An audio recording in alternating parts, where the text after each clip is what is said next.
Okay, after a run to town, I am back. Going to be working on this distributor again. I had to go to town and get myself a tap.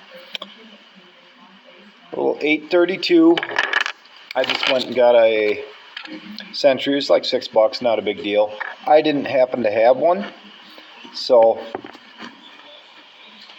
had to get the tap. The reason I had to have the tap was that nylon bushing right there that the contact screw screws into, it's not threaded when you get it, and you cannot get that screw to go down in there without tapping it. Now I tapped it and ran it down in.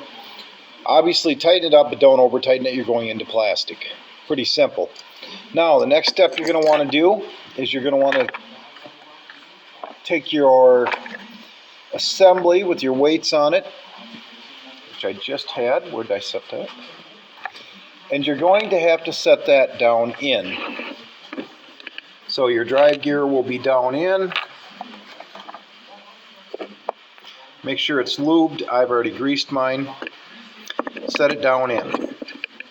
Now an important step to remember, and a lot of people forget this black magnetic ring that comes with needs to go on. Now if you try to put it on upside down, it won't fit. It only goes on one way, and it is concentric, so as you push down on it, you might have to turn it to get it to slide down over the gear, and it'll just drop right in there all of a sudden. Once you have your distributor drive gear in, got your magnetic pickup in, now take your plate. I've already fished the wire through the hole that I drilled, comes out here. Take the plate, and remember, when you set that in, your timing tab here needs to line up with the factory hole here. So take it in. Be careful you don't pinch your wires when you're setting this down in. It is a little bit of a pain, but not terrible. Drop it in. Done. It's perfect. Now comes the fun part. Remember earlier in the kit that you received a different bolt to replace the original one that is kind of like, you'll be putting this new timing screw in. Now if you notice, it has a flat head, flat side on one of the heads. You have to put that down to get it to fit in, and this is not the easiest part to slide into place with the wires in there. So what I like to do, I'll pull the wires up, and then you just got to fish it down and in there. If you have big hands like I do, it can be a little bit of a challenge, but it's got to come out through, because this is what's going to lock your timing into place. So drop it down in there, and don't worry if you drop it. I dropped it twice already today.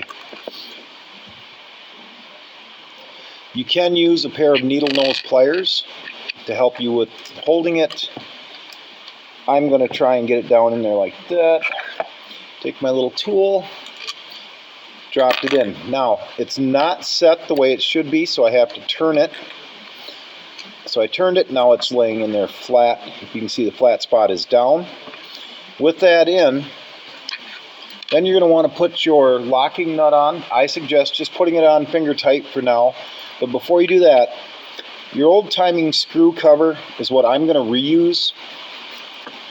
So I'm just going to slide that on. So then I have some timing points.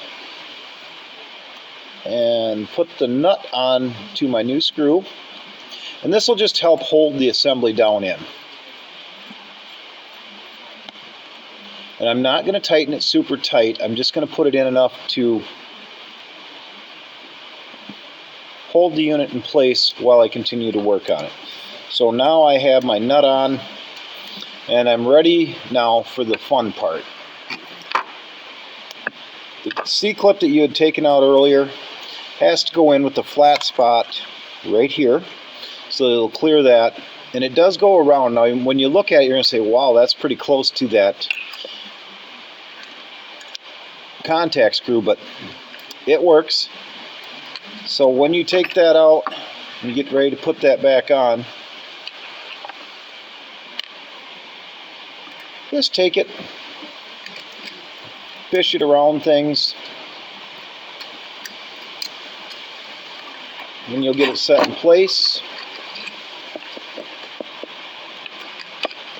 Like I said, it's kind of not the funnest thing to fish in there, but it does fit fairly well. It's a little bit snug.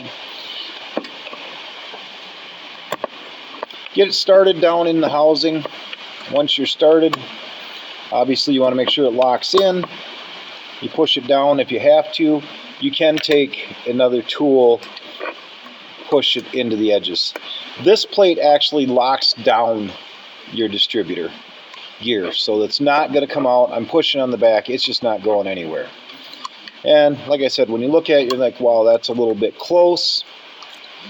And if it is, maybe you forgot to put your shim in. So just something to make sure that does have the clearance that it needs.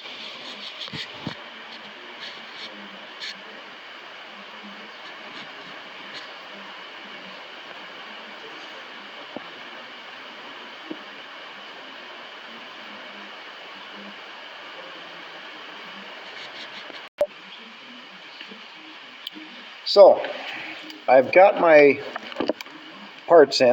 I do a little test fitting. Real simple. You'll want to put your snap ring back on. I put the rotor on this one already. I'm going to take it back off just so I can show you.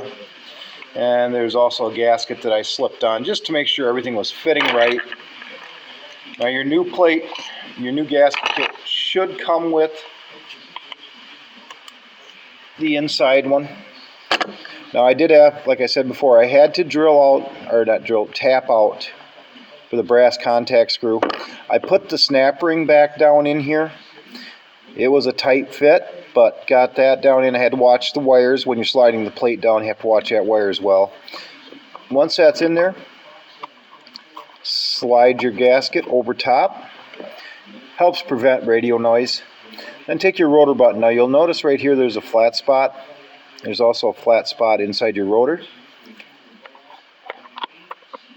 And you'll know when you've got it in the right spot because it won't go all the way down. If you try and put it on like this, it won't go. It'll drop into place really easy. Next thing, on your cap, there's a gasket. This one is the one that came with. It's a cork gasket. Just helps keep the moisture out of the cap. Make sure that's installed. And place your cap back on where it belongs. Now this cap, pretty easy to put on. If you've got the rotor, make sure you have your little gasket pushed down, because if it's not pushed down, obviously you won't be able to get that inner plastic lip to go down in like you want. So you push that down, and then take your cap, place it, put your bails back on, which is pretty straightforward to do. And there you have the Petronix installed into the distributor. Now remember, this gear right here is concentric, so it'll be offset on the cam. It's not directly in line. So when you go to put it back on, a lot of guys, they'll mark it so that they have the right position, and that's a good thing to do. So that's assembly of it. Fairly simple. If you have any questions, just ask me. The other thing I'll show you while I have this off, when you get ready, I left my coil on the tractor. I do have a spare one here. When you get ready to put your coil back on, a couple of important things to note is they send you a gasket with it. Make sure you put the gasket on. When you set that gasket on there, then you're going to want to take your coil. Now here is where you have a spring that goes down, touches the contact screw. That's telling it when to send fire to this one. Kind of it doesn't have a conventional coil wire. Goes up inside and then comes out here. This contacts your distributor right here. And as your rotor goes around, it will fire, because it goes down through the top of the rotor, and this will fire spark through the top of the rotor out to the plugs. So you just set this on.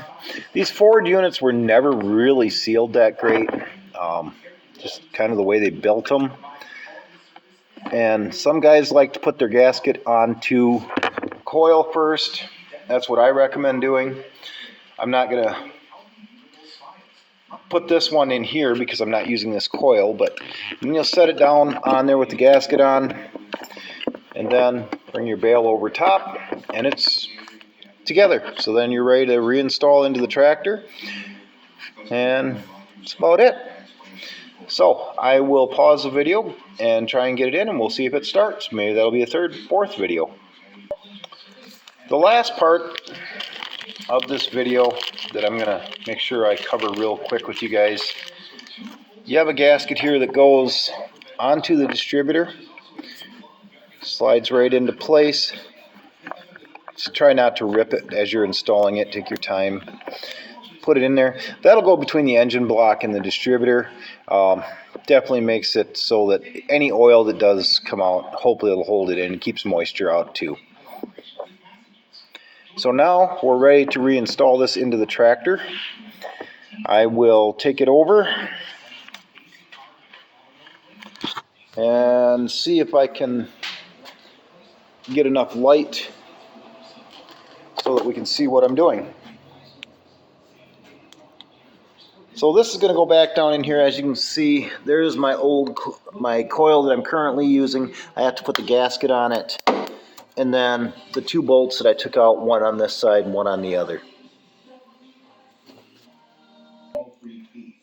Okay, so I do have the distributor installed now. I ended up taking the cap off so I could get the rotor in the right position. Wanted to fight me a little bit, but you know, that's part of working on things. So now I'm just going to slide the cap in. I do have the gasket on it, so that should go into place real easy. The other thing to remember, and I've done this before, make sure that your bail for your coil is above your cap, because otherwise you're going to try and move it up and you're going to just fight.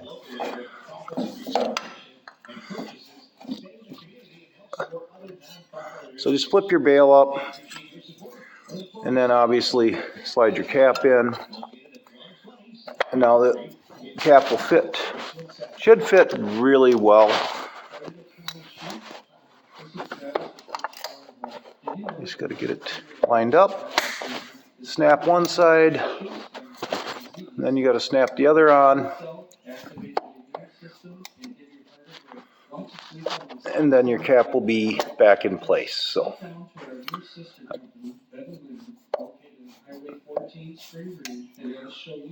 that's all there is to it for that. And then we'll put the coil on next. That just sets down on with the gasket.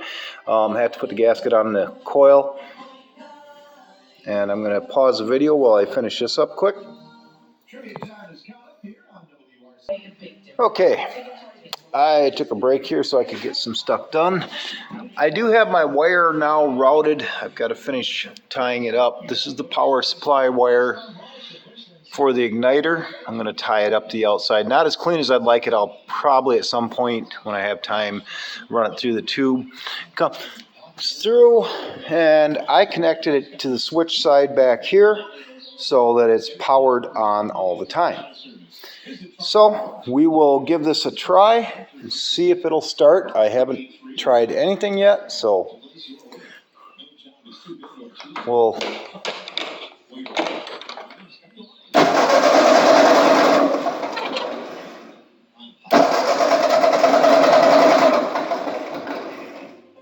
evidently I don't have something quite right because it doesn't want to fire yet. So got to do a little more checking, make sure I got power to everything, got everything going the way it needs to be. But that's, in a nutshell, how you install these.